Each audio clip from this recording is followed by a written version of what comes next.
Oi, gente, estamos com mais um Camarote da Gaia. Eu estou aqui com uma amiga querida há mais de 20 anos, Juliana, e ela tem um testemunho lindo para contar pra gente. Eu tenho certeza que você vai ser edificado. Às vezes a gente não consegue ir além, né? Consegue atingir um número limitado de pessoas, mas através da internet esse vídeo pode alcançar pessoas que estejam passando por um momento difícil, por um momento delicado na saúde, que vai ser através dessa palavra, encorajado, edificado. Eu creio nisso e é por isso que nós estamos aqui hoje gravando esse vídeo. Obrigada, Ju, por você aceitar participar com a gente. Para mim é um prazer. Eu tenho muito prazer estar aqui. A gente tem que viver e falar, né? Não é só guardar pra gente, a gente precisa. Tem esse compromisso. De falar, de passar adiante, de ajudar quem está precisando, de compartilhar. Amém. Vamos começar, como diz o outro, do começo. Você estava trabalhando normalmente, com seus filhos, seu marido, seu trabalho, você é professora, Isso, né? Isso. E aí naquela vida corrida, que todos nós temos, e aí de repente você se viu doente, assim, foi tipo da noite pro dia, como é que foi? Assim? Eu costumo dizer que eu adoeci do dia pra noite, ou seja, eu dormi sã e acordei doente. Pra mim, assim, é essa ideia que eu tenho de tempo. Na verdade, eu estava levando uma vida que aos meus olhos, tudo tranquilo, trabalhando muito, cuidando de casa, de marido, dos filhos, e de repente começaram a aparecer umas manchas roxas na minha perna, né? Foi daí que tudo começou. E de um dia para o outro ela ia ficando mais intensa. Mas assim, eu não sentia dor no corpo, eu não fiquei doente, né? Assim, de abater, de parar de trabalhar, nada disso. Só que de um dia para o outro essas manchas elas iam se intensificando e ficando mais pretas, vamos dizer assim. Aí eu fui ao médico e ele disse que não era nada, que era pancada. E aquilo não me aquietou, porque pancada, além da dor, né, a gente sentia dor. Você não sentia dor, então? Nenhuma. A gente sabe, quando cai, não justificavam aquelas manchas escuras e eu não sabia que tinha batido, né, tomado alguma pancada. Até que eu fui em outro médico e quando ele viu as manchas, a primeira coisa que ele fez foi me pedir o exame de sangue. E aí eu lembro que era um sábado e eu fui ao laboratório, colhi o sangue e voltei para casa porque por ser final de semana demoraria assim, o que normalmente sairia no mesmo dia, só no outro dia. Aí no domingo cedo, pela internet, eu peguei o resultado e assim, por não entender muito, né, de exame, até então eu não me atentava a exames assim, a não ser aquelas referências, né? Que tem ali que dá pra gente mais ou menos saber se tá normal ou não. E o que era normal de plaquetas 150 mil no mínimo e o máximo 450, as minhas plaquetas estavam em 19 mil. Algo que assim, até os olhos de uma pessoa leiga vê que algo tá imaginando. Então assim, na minha cabeça passou tudo, menos que naquele mesmo dia receberia um diagnóstico tão pesado. E qual foi esse diagnóstico? E aí eu fui, esse médico me disse assim, você precisa ir pro pronto-socorro agora. Aí eu disse assim, agora eu vou ficar internada? Foi a minha primeira pergunta, porque tem um pouco de trauma, né, de hospital. E aí ele não me disse mais nada. Procurei o pronto-socorro e quando cheguei lá o médico do plantão me atendeu, também não me disse muito o que eu tinha, pediu que eu aguardasse e nesse tempo de aguardar foram vários exames, né, de sangue, de furar braço, orelha e tudo mais. E ele me olhava com um olhar bem de que algo sério estava acontecendo, mas que ele não queria me falar naquele momento. Até então ninguém tinha falado. E aí ele pediu que eu ficasse ali e que ia providenciar um leito para que eu fosse internada. E aí, até que eles entraram em contato com um hematologista e foi quem fez o diagnóstico e me disse que naquele mesmo dia eu teria que ir para Belo Horizonte. Até então ele me disse, para investigar. Então assim, nos bastidores as pessoas estavam sabendo que suspeitava de uma leucemia mieloide aguda e eu não sabia de nada. Aí providenciamos tudo muito rápido, apesar de ter sido um choque muito grande, abalar toda a minha família, os meus pais, meus irmãos, meu marido, né, meus filhos e todos os amigos que foram chegando no hospital, porque a notícia rapidinho ia correndo. E aí foi que eu tive o diagnóstico de uma leucemia mieloide aguda, gravíssima, e que eu teria que correr contra o tempo.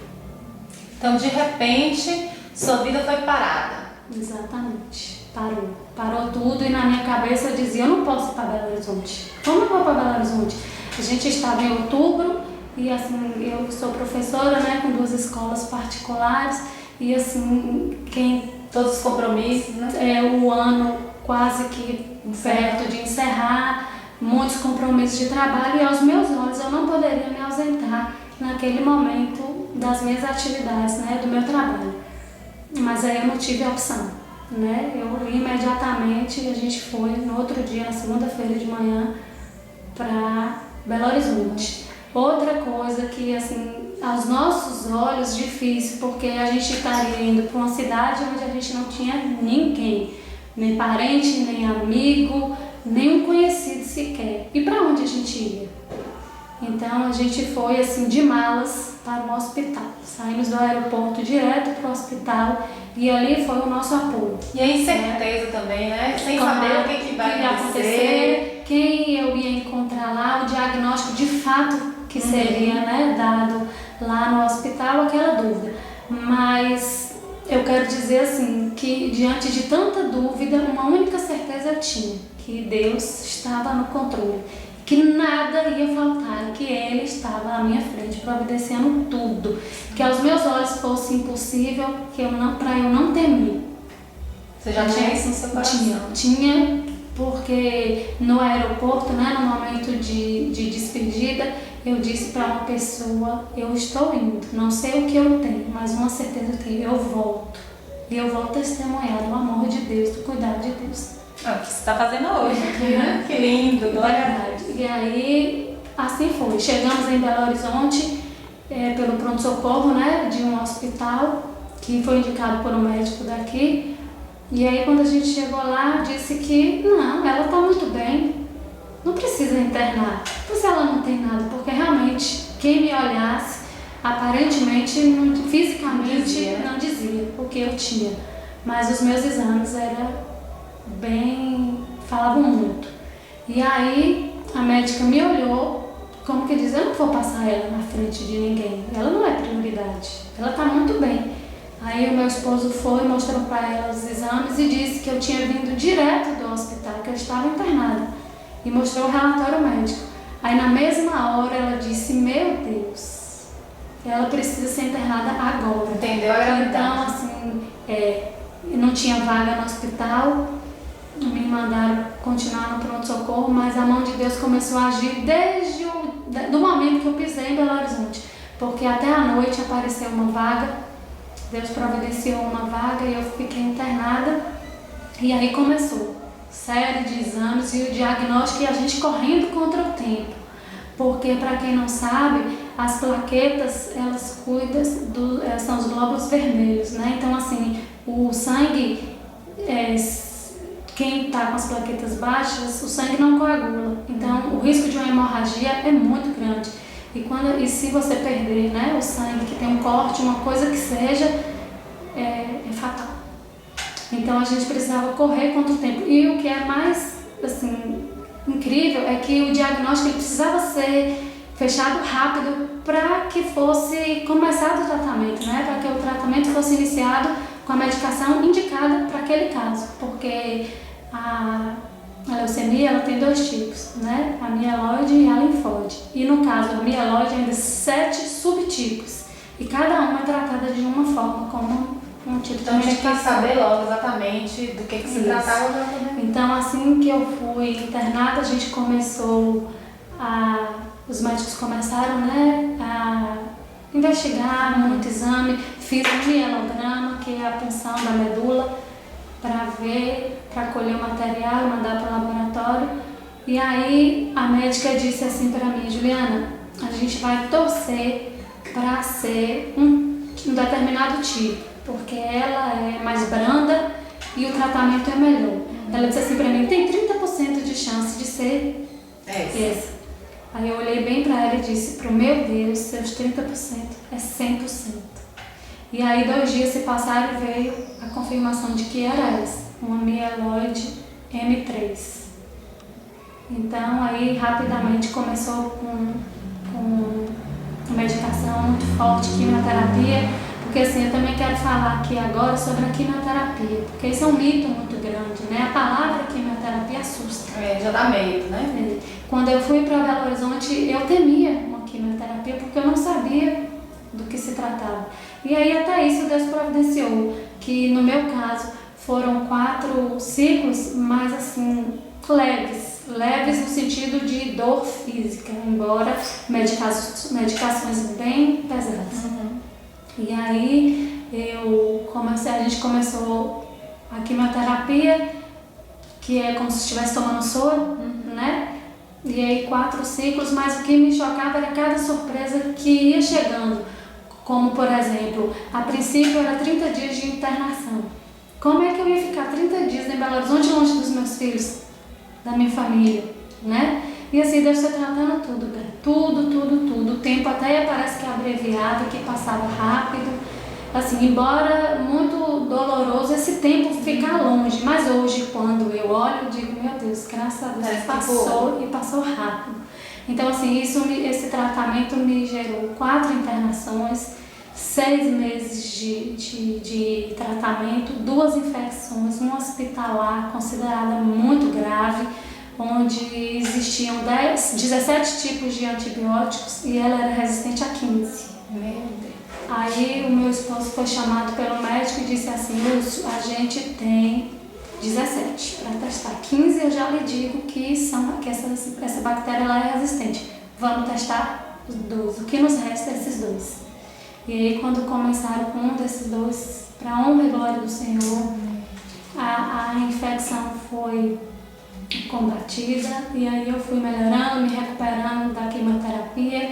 E o resultado que eles esperavam aconteceu, que era que depois de 14 dias a minha medula começasse a reagir sozinha, né? Porque quando a gente toma essa quimioterapia, a minha imunidade quase que zerava, né? A quimioterapia ela vem para combater as células sãs e as doentes, né? E ela combatia tudo.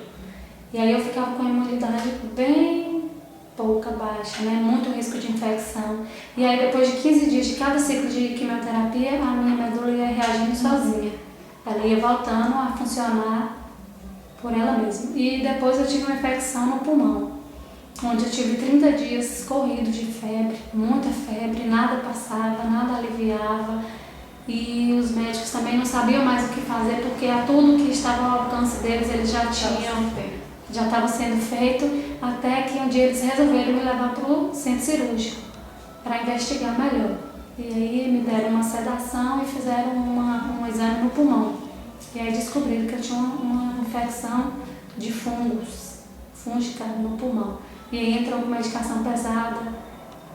Eu tive um problema de edema muito forte, eu inchei mais de 20 quilos. Cheguei a pesar quase 82 quilos, com edema por toda a parte do corpo e eles tentando combater esses edemas, né, tomando diurético. E assim, cada reação que eu ia tendo, eles entravam com outra medicação para combater. Então assim, muito remédio, muita droga, né, remédios fortes, porque uma coisa que aparecia eles iam tentando combater. E assim, sem falar que nos enjoos de quimioterapia, né, a falta de apetite, enjoo, as reações normais que a quimioterapia tem. Mas eu quero dizer que tudo isso valeu a pena. Quando eu lembro... Porque às vezes as pessoas falam quimioterapia e aquela coisona, e tem tanto receio, mas não vê esse lado positivo, que é preciso analisar, que tem todos esses benefícios. Isso, quando eu digo que valeu a pena, foi no sentido assim, de que me deixou mais forte, né, mais confiante no Senhor, de que as coisas não estão no nosso controle. A gente acha, Dai, que a gente tem o controle da nossa vida. Amanhã eu vou viajar. Daqui a um mês eu estou programando ir a tal lugar, preparar uma festa. A gente só vai, se Deus permitir. Aquele negócio, a gente faz plano de bobo porque a decisão é do Então, Senhor. a primeira lição que eu tive foi essa: eu não tenho controle. Eu não tenho controle da minha vida. A minha vida está nas mãos do Senhor. Ele controla. Tudo é se Ele permitir, se assim for a vontade dele. Porque eu programei, era em outubro, aí eu programei, tinha o casamento do meu irmão, né? Para ser em dezembro, onde seríamos padrinhos. A gente tinha programado uma viagem de ano novo para São Paulo. Então a gente tinha planos e nada disso aconteceu, porque meu Natal, o casamento foi adiado, meu Natal foi no hospital, o ano novo foi no hospital, meu aniversário foi no hospital. Então assim, tudo que Deus preparou, né? Diferente do que você tinha. Do que eu tinha.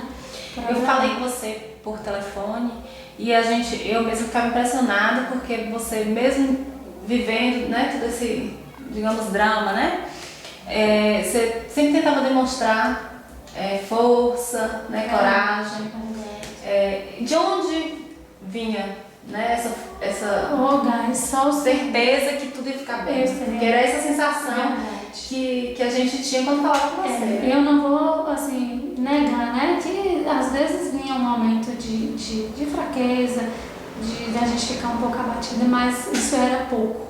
Quem esteve comigo sabe disso. Os momentos que eu tive naquele hospital, eu tinha ânimo, eu louvava, sabe, eu cantava muito, eu vivia com a Bíblia, lendo, porque a palavra ela é fonte inesgotável, né? E a palavra conta de histórias de cura, de milagres. E a palavra de Deus é a mesma, ontem, hoje e sempre. Então assim, eu dizia: Senhor, se essa Bíblia, se tudo isso aconteceu, é verdade, vai acontecer comigo, porque o Senhor é um só, é o mesmo, não mudou. Então assim, a palavra de Deus ela é fonte inesgotável, né? Ela me fortalecia, cada louvor. A gente tinha um notebook que não parava, a gente dormia, quem me acompanhava dizia, as enfermeiras que entravam no hospital diziam que sentia a presença de Deus, porque era orando, era louvando e nunca, era blasfemando, sabe? Era perguntando porque comigo, era duvidando, não.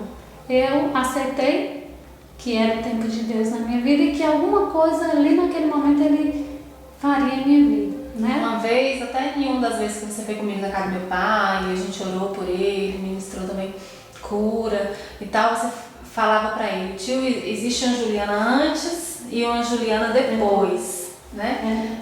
Fala um pouco sobre essa Juliana de antes e essa Juliana de hoje. Porque assim, como eu disse, eu achava que a vida estava no meu controle, as coisas estavam no meu controle, né? Eu fazia as coisas como eu achava que devia, assim, me referindo mesmo às coisas do Senhor. Eu às vezes não tinha tempo, eu sempre colocava as coisas do dia a dia como mais importantes, se eu tiver tempo, eu vou louvar o Senhor. Se der, domingo que vem eu vou à igreja. Se na hora de dormir, se eu não estiver muito cansada, eu vou orar. Então, assim, quando eu falo Juliana antes e depois, é nesse sentido de dizer o que realmente para mim hoje tem valor. Então, assim, se Deus é o autor da minha vida, Ele me dá um dia de 24 horas, porque é dele.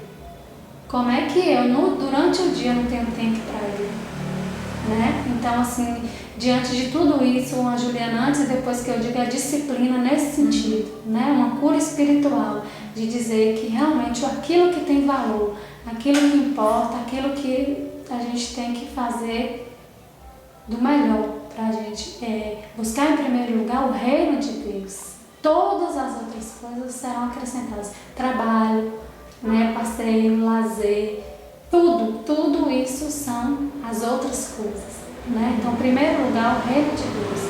Então, assim, eu louvo a Deus por tudo, porque me fortaleceu, porque hoje Ele permite eu ministrar cura sobre a vida de outras pessoas, orar. Deus tem me falado muito comigo em oração, porque antes eu começava a orar e o cansaço era tão grande que eu dormia. No outro dia, quando eu acordava, meu Deus, eu estava orando. Eu acabei dormindo. Então, assim, eu tenho esse compromisso hoje com oração. Tenho esse compromisso. Quando a pessoa diz assim para mim, ore por mim, pode ter certeza que eu estou orando sim, porque eu tenho hoje um compromisso em orar, sabe? Em pagar o preço pela vida do outro. Outro motivo disso é hoje eu vi tanto, assim, eu orei por você, Juliana. Então, se as pessoas oraram por mim, a palavra de Deus diz orar uns pelos outros. Então, pode ter certeza que hoje eu oro por quem orou por mim, sabe? Então, tudo isso foi restituição. Então, eu vejo que Deus restituiu cada tempo naquele hospital com uma vida muito melhor. E é lindo, assim, quando a gente vê que todas as coisas, elas colaboram, né? Mesmo as coisas que a gente vê como negativo, como, mas, né? Todas as coisas colaboram para o bem daqueles que amam a Deus. A princípio a gente acha que está perdendo, a gente acha que o chão abriu, que a gente não tem mais. O que eu vou fazer da minha vida? Mas mal sabe que aquela perda ali é o Senhor tratando, é o Senhor curando, né, cara? Eu falo que Deus me fez parar. Ele parou. Por quê? Porque aquela vida que eu estava tendo não estava agradando a Ele. Né? Às vezes eu não tinha tempo para os meus filhos, não tinha tempo com meu marido, porque o tempo que eu não estava trabalhando eu queria estar descansando, dormindo. Deixava de ir a eventos, deixava de ir a alguma coisa que me convidasse, porque aos meus olhos descansar era melhor do que estar, né, com as pessoas ali. E aí Deus me parou, fez parar. Não é isso que eu quero para a sua vida. Não é uma vida atribulada dessa, né? Então, assim, tudo para Ele, para a glória dEle, eu estou aqui. Bem, só para registrar aqui, quando eu cheguei no hospital, o primeiro exame que eu fiz, eu tinha 92% de células cancerígenas. Isso, assim, aos olhos médicos, é um milagre. Para você estar aqui hoje, vai ser glória a Deus. Isso é uma cura, isso é um milagre. Falando, né?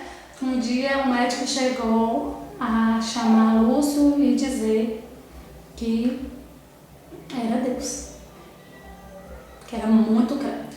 E aí, depois de tudo isso, depois de 6 meses repetido o exame, antes da minha alta, eu fiz um novo mielograma e 0% de células cancerígenas. Só Deus. Então isso não é medicina, isso não é ciência, né, Gai? Isso não é homem, humano, não é. Isso é um milagre de Deus. Então, assim, eu quero dizer para aquelas pessoas que estão passando por essa dificuldade, por uma enfermidade, não abater, não deixar de crer, porque Deus faz. Quando Ele quer, ainda que a gente não esteja vendo, a gente acha que a gente quer as coisas naquele momento. Quando me falaram, são 6 meses de tratamento, com 4 internações, eu achei que eu não ia suportar, eu achei que, assim, que era difícil, pesado demais. Que a gente não tinha estrutura, mas tem. Porque o Senhor, Ele é fiel. E a palavra diz que Deus não dá nada que a gente não possa suportar. Nada. Muito mais Ele fez, muito mais Ele suportou, né? Sem a gente nem merecer. Quando a gente pega a história da Bíblia, a gente vai ler assim, a história de Jesus carregando aquela cruz por amor, por cuidado, por querer resgatar a gente de uma vida que não estava agradando a Ele. Então, tudo que a gente faz é pouco. Verdade. Acaba sendo um pouco pelo sacrifício maior que Ele já fez, né? Então, eu quero dizer que Deus faz sim. Agora sim, também dizer que a gente esteja aberto a ouvir, né, Gai? Não endurecer o coração, porque quando a gente está disposto a ouvir, Ele fala assim. Ele fez na minha vida. Amém. Vou te fazer uma pergunta meio delicada, mas eu acho que é importante, né, a gente saber. Tem quanto tempo que você já tá, você voltou, terminou o primeiro? Tudo aconteceu em outubro de 2012. Aí meu tratamento foi outubro até março de 2013. Então agora março, final de março, está fazendo um ano. Um ano que eu tive alta. Então eu quero dizer assim, que aí eu entrei numa fase de manutenção. Eu faço manutenção hoje com quimioterapia oral e semanal, mas assim aqui em Conquista mesmo, né, uma clínica. Eu quero dizer que eu nunca tive uma recaída. que era o que tanto temiam, né? Que nesse 1 ano eu nunca tive. Minha medula funciona normal, dentro, né, do tratamento normal. Eu comecei fazendo exames toda semana, de 15 em 15, e agora eu faço uma vez por mês. E agora você está indo para Belo Horizonte Isso, amanhã, isso. né? E a pergunta que eu ia te fazer é essa, porque você disse que hoje você está ministrando, né, na vida das pessoas e tal. E é engraçado porque às vezes quando eu falo para alguém que eu estou passando por algum momento difícil, ou que eu estou preocupada com alguma coisa, é como se a gente, porque ministra a palavra, não pudesse de repente ter certas dificuldades ou, né, alguns problemas que balançam a gente, porque a gente é ser humano também. E aí, amanhã, né? E o que você está pensando disso? Como você acha que vai ser lá? Né? O que você espera? Olha só, eu, assim, gostei muito que você tenha feito essa pergunta, porque quando eu saí de Belo Horizonte, no dia que eu tive alta, eu disse para minha mãe, eu não quero nunca mais ouvir a palavra Belo Horizonte. Não queria. Não queria porque no começo, como estava muito recente, eu não tinha tido bons dias lá, né? Boas lembranças de lá. Então eu queria vir para a Conquista e queria não mais ter que voltar lá. E aí hoje eu lhe digo que eu volto tranquilamente, em paz. Não temos sequer 1 minuto do exame que eu vou fazer na terça-feira. Estou indo por obediência, estou indo porque eu preciso cumprir protocolo, né? Porque eu não posso ser irresponsável de abandonar meu tratamento, porque isso também faz parte da palavra de Deus, né? Da gente ser obediente, mas temer. O exame que eu vou fazer, Gai, eu não tenho. Porque o Deus que eu creio, Ele é fiel e Ele não faz nada pela metade, sabe? A palavra foi ministrada sobre a minha vida, cura, antes mesmo que eu começasse o tratamento. Então, e você assim, agarrou essa palavra, agarrei, tomou posse dela. Posse, e é isso que me sustenta e me faz estar de pé. Então, assim, eu estou indo para cumprir esse protocolo, né, do tratamento, mas não tenho. Não tem vou fazer de novo a punção da medula, mas eu não estou temendo. Então, assim, até essa questão de não quero ir para Belo Horizonte, eu estou curtindo agora. De dizer assim, eu vou em outra situação, quero voltar ao hospital, embora o exame que eu vou fazer não seja lá em outra clínica, quero visitar as enfermeiras que cuidaram de mim, quero passar pelos leitos que eu estive, sabe? Para dizer às pessoas que eu estive naquela situação e como eu estou hoje. E mais, quero mostrar para as pessoas, não Juliana, mas o que Deus fez em minha vida, sabe, Gai? Assim, a cura, o milagre. Quero que as pessoas vejam que não foi ciência, que ainda que queiram dizer que foi a ciência, que foi a medicina, não foi, sabe? Então, assim, eu quero que as pessoas tenham esperança, né, no Senhor, deposite nele a confiança, a esperança, porque Ele é o nosso refúgio, nosso socorro, a nossa fortaleza. Não há outro caminho, não há outra saída, não há, né? O Senhor é o Deus, Ele é o Senhor da minha história. Amém. E é lindo a gente ver, né, que a sua doença não foi para a morte, mas para que o nome do Senhor fosse glorificado. E eu fico feliz de ver que o nome do Senhor está sendo glorificado a cada dia através da sua vida. Amém. Que o Senhor continue te abençoando. Amém. Que você continue com esse coração disposta, né, a fazer a obra de Deus e a contar o que Deus fez na sua vida.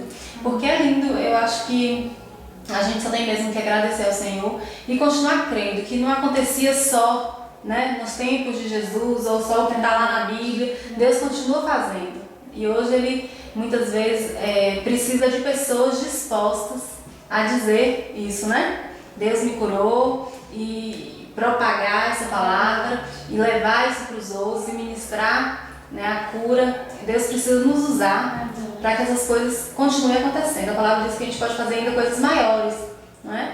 E eu fico feliz de você estar hoje, ter reorganizado a sua vida, o seu tempo, né, e estar dando essa prioridade para Deus e querendo ser útil, né, ao Senhor. Eu digo que a gente pode estar realizado em várias áreas da nossa vida, profissionalmente, né, com a nossa família, no nosso trabalho, enfim. Mas se a gente não cumpre o propósito para o qual nascemos, aquele propósito que Deus tem para nós, vai sempre faltar alguma coisa. Com certeza. E às vezes a gente fica tentando preencher esse vazio com outras coisas e nunca vai conseguir. Se sobrecarrega, né? E não consegue. Então eu louvo a Deus pela sua vida, pelo que Ele está fazendo através desse seu testemunho, e eu creio que muitas pessoas vão poder ouvir, vão se fortalecer. E assim, Deus não tem filho predileto, né? E assim como fez na sua, pode ser com qualquer pessoa, né? Basta crer, basta a gente estar disponível. Eu digo hoje isso, eu quero estar disponível, Gai, para Ele, para usar. Eu quero ter um coração grato, um coração quebrantado, né? E eu quero isso, quero viver o reino, viver o evangelho e eu sou testemunho de que você está buscando fazer isso, né? E fez isso, né, comigo, com meu pai, foi lindo também. Toda vez que você ia lá, ele ficava muito feliz e recebia de Deus uma palavra, né? E a gente fica feliz por isso. Eu tenho certeza que essa palavra tocou no teu coração, e a gente não consegue chegar a todos os lugares, mas aí você pode levar essa palavra para quem precisa. Amém? Fica ligadinho na gente, a gente está ligadinho em Cristo. E beijo grande, shalom, até o próximo vídeo. Tchau. Obrigada, Juliana. Deus abençoe. Amém.